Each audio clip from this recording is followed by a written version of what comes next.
Mr. President, it is often said that foreign aid from America is to project American power, to project the things that America believes in. Unfortunately, over decades, the only thing consistent about foreign aid is that the money continues to flow regardless of the behavior of the recipients. This is extraordinary, and we've seen this decade after decade. Studies will show often that 75% of foreign aid throughout many continents is simply stolen, taken and graft. The Mubarak family in Egypt is an example of this.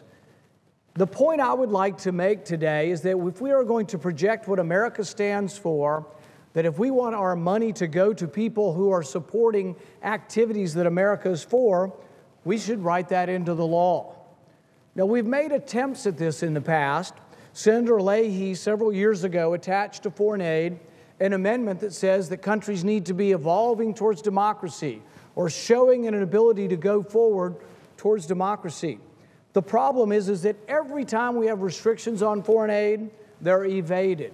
We always give an out. Presidents always got an out.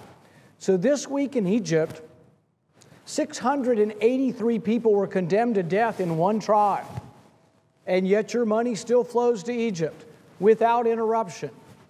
We have another contingency that says if a country has a military takeover, if you have an election and then you have a military junta or a military takeover of the government, that our aid should end. Didn't happen in Egypt. We had a military takeover. The only thing consistent about foreign aid is that it flows to all countries regardless of behavior. So it's the opposite of what many of the proponents say. Many of the proponents say, we do this so we can modulate behavior, so we can try to improve and make things better around the world. And yet they steadfastly oppose restrictions on foreign aid. So I have a bill that I'm going to ask in a few minutes for the Senate to unanimously approve. This is a bill that should be an easy lift for most senators.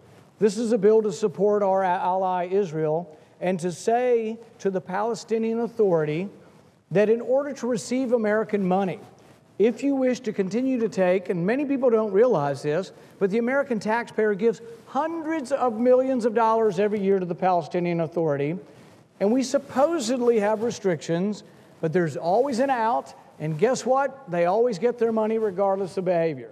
So what I've been asking is, let's have some restrictions. If we're going to give money to the Palestinian Authority, shouldn't they agree to recognize the State of Israel? Shouldn't that be part of what goes on with this? We now have a problem, and the reason why this has become a more pertinent issue and something that's come to the forefront is you have Hamas, a terrorist group in Gaza, now allying themselves with Fatah, the people who run the Palestinian Authority. So my question is, are we now going to send money to a unity government? Part of the charter of Hamas is not only just not recognition of Israel, but actually for the destruction of Israel. So what I would ask to Americans and what I would ask to those who will object to this bill, because there will be an objection to my bill today, I would ask to those who object is, how can you object to something that calls for the recognition of Israel as a state? How can you object to and how can you continue to allow the flow of money to a group that calls for the destruction of Israel? And they will say, well, we've got contingencies for that and we'll stop it if they become part of or control the West Bank. When I was in Israel a year ago, I asked everybody this question. I met with the Prime Minister of Israel. I met with the President of Israel. I met with the King of Jordan. I met with the leader of the West Bank, Abbas. I met with all these people and I asked him, can there be a separate peace? Can there be peace with the West Bank and peace with Gaza, a separate peace? And they all said, no, it has to be one peace. And I said, if they're unified, will you negotiate with Hamas to the Israeli side? And they said, no. They lob missiles at us. They are at war with us. They don't recognize our right to exist as a state. Not only that, they openly advocate for the destruction of Israel. But realize, in the objection you will hear today, you will hear an objection that despite arguments to the contrary, will allow money to go to a unity government that will include Hamas.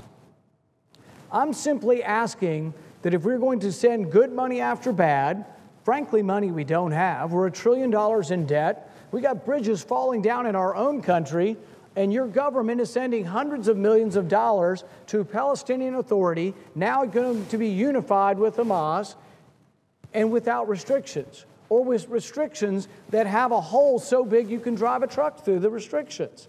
This always happens. Every contingency, every limitation on foreign aid that you would think would be practical and reasonable always has an exception for the president to overcome.